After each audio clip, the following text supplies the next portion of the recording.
हमको जो बोलना होगा हम बोलेंगे। हाँ। हम जब प्रधानमंत्री से नहीं डर रहे हैं तो फिर क्या बात है। अच्छा। गृह मंत्री से नहीं डर रहे हैं। प्रधानमंत्री से हम कह रहे सब हैं डरते हैं सर? कि जमीर का बात है, हाँ।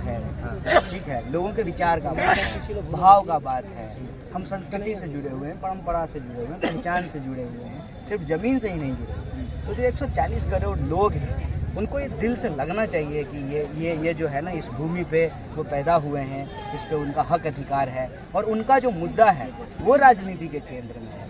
तो जो भारत जोड़ो न्याय यात्रा का संदेशा था, प्रेम का, एकता का, उस दौरान जो लोग आकर के मिले, चाहे महिलाएं आकर के मिली, किसान आकर के मिले, मजदूर मिले, नौजवान मिले, तमाम लोग जो आकर के मिले, मुझे समझ में बात साफ साफ आती है आज की तारीख में कि देश अगर इतना अर्थव्यवस्था में आगे बढ़ रहा है तो बेरोजगारी क्यों बढ़ रही है। अगर हम 5 ट्रिलियन की इकॉनमी बनने वाले हैं तो फिर जो है 80 करोड़ लोगों को 5 किलो अनाज लेने के लिए क्यों बेबस होना पड़ रहा है। कोई शौक से तो नहीं लेता है, मजबूरी में लेना पड़ता है। तो ये जो परिस्थिति है, इस परिस्थिति में हमारी ये समझदारी है, पार्टी हमारी समझती है, हमारे नेता समझते हैं, राहुल गांधी समझते हैं कि हम जो है जब तक 5 तरह का न्याय स्थापित नहीं करेंगे, चाहे वो जो है युवा का न्याय हो, नारी का न्याय हो, भागीदारी का न्याय हो, किसान का न्याय हो और मजदूर का, श्रमिक का, ये न्याय देने से ही देश जो है असल मायने में शक्तिशाली होगा, विकसित होगा।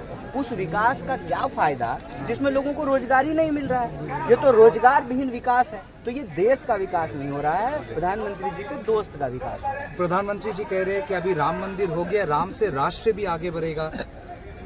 राम मंदिर और राम जी वो बीजेपी से पहले से हैं। अच्छा, एक बात मुझे बताइए, क्या भाजपा के आने से राम जी आए हैं या राम जी पहले से हैं? राम जी तो त्रेता युग से है ना।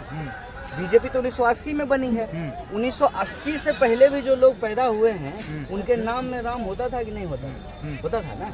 तो राम जी के चलते बीजेपी आई है, बीजेपी के चलते राम जी नहीं आए। मतलब नाथू राम के चेलों ने राम जी का नाम लिया है कुर्सी पाने के लिए।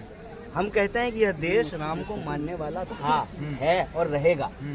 सवाल जो है मंदिर का नहीं है, सवाल धर्म का नहीं है, सवाल है कि आज राजनीति किस आधार पे हो रही है। राजनीति अगर नफरत की हो रही है, फूट डालने की हो रही है, बांटने की हो रही है, मतलब हमारे देश के आम लोगों के साथ जो है धोखाधड़ी किया जा रहा है। आपको लगता और है आम लोगों का मुद्दा है रोजी रोजगार, कपड़ा, मकान, शिक्षा, स्वास्थ्य, सड़क, बिजली, पानी और सबका आत्मसम्मान। तो आपको लगता है धर्म का इस्तेमाल किया जा रहा है ताकि असल मुद्दों से लोग दूर रहे? ये अंग्रेजों का चाल है। अंग्रेज भी हमारे साथ यही किए थे, मंदिर मस्जिद करके लड़ाते थे, हिंदू मुसलमान करके लड़ाते थे और हमारे भारत के लोग आपस में फूट डालो राज करो की जो अंग्रेजों की नीति थी उसकी गिरफ्त में थे।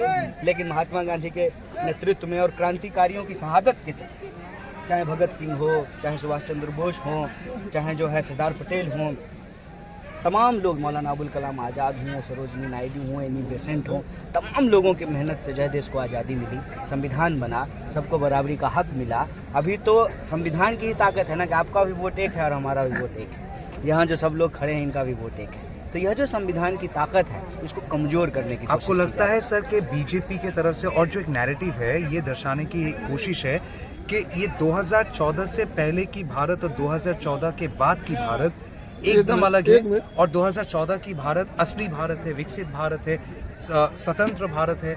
मोदी जी आजकल देखने को मिलता है कि गाय को खाना खिला रहे हैं, पूजा कर रहे हैं, चारों तरफ लोगों से ये एक संदेश देने की कोशिश कर रहे हैं कि ये राम राज्य है। देखिए, अगर वो गाय को खाना खिला रहे हैं, पूजा कर रहे हैं, ये उनका व्यक्तिगत मसला, हाँ, पूरा हक है उनका। हाँ, इस देश का नागरिक होने के चलते हाँ, आप मंदिर जा सकते हैं, मस्जिद जा सकते हैं, चर्च जा सकते हैं, गुरुद्वारा जा सकते हैं, आपका हक है। धर्म को मानना आपका हक है।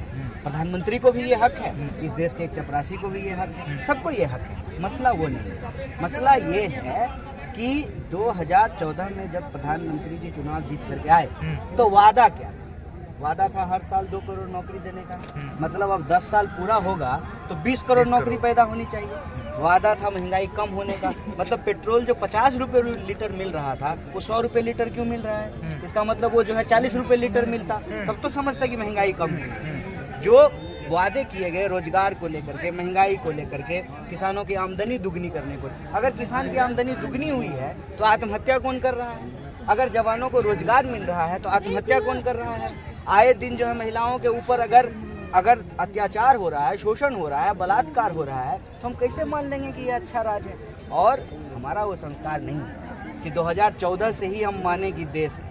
2014 से पहले भी देश था और 2024 के बाद भी देश रहेगा। हमारे आप से पहले भी देश था और हमारे आपके बाद भी देश रहेगा। ये सत्ता का अहंकार है कि वो ऐसी भाषा बोलते हैं और इस भाषा में शायद वो भूल जाते हैं कि कांग्रेस को गाली देते वक्त वो अपने ही पूर्वज को गाली दे रहे हैं। कन्हैया जी, मैं बहुत सारे लोगों से मिल रहा हूँ, बहुत सारे लोग ने ये कहा और हिंदू धर्म के लोग भी ये कहा कि मंदिर मस्जिद अपनी जगह है, व्यक्तिगत है। आप निकलिए मंदिर मस्जिद से, कहाँ उसमें फंसे नहीं, हुए लेकिन हैं? उनको कहना है कि ये मंदिर मस्जिद से लोग भिखारी और ज्यादा बढ़ेंगे, रोजगार नहीं मिला तो हम आगे कैसे आप बढ़ेंगे? अपनी बात कीजिए, आप जो सोचते हैं वो बात लोगों को बताइए। हमारी न्याय यात्रा का जो मुद्दा है वो लोगों को बता रहे हैं, उनको जो करना है वो करेंगे, उनका काम है। मान लीजिए कि कोई सांप अगर जहरीला है तो वो जहर फैलाएगा, कोई अगर हकीम है तो वो जो है उस सांप के जहर से लोगों को बचाएगा। मैं कहना तो हमको अपनी बात कहनी है। रोजगार बहुत बड़ा एक इशू है जब ग्राउंड में हम ट्रैवल बिल्कुल, करते और हैं। आज हम लोग जो है उसको लेकर के आज ही हमने जय जवान के नाम से जो है एक कार्यक्रम लॉन्च किया है। जो 1.5 लाख नौजवान जिनको अग्निपथ योजना के चलते जो है भर्ती होने के बावजूद, हाँ। नौकरी मिलने के बावजूद नौकरी नहीं दी गई, उनको न्याय दिलाने के लिए हमने यह कार्यक्रम शुरू किया 4 है। साल का आपने कल एक चीज कहा, लोगों ने बहुत ताली भी मारा कि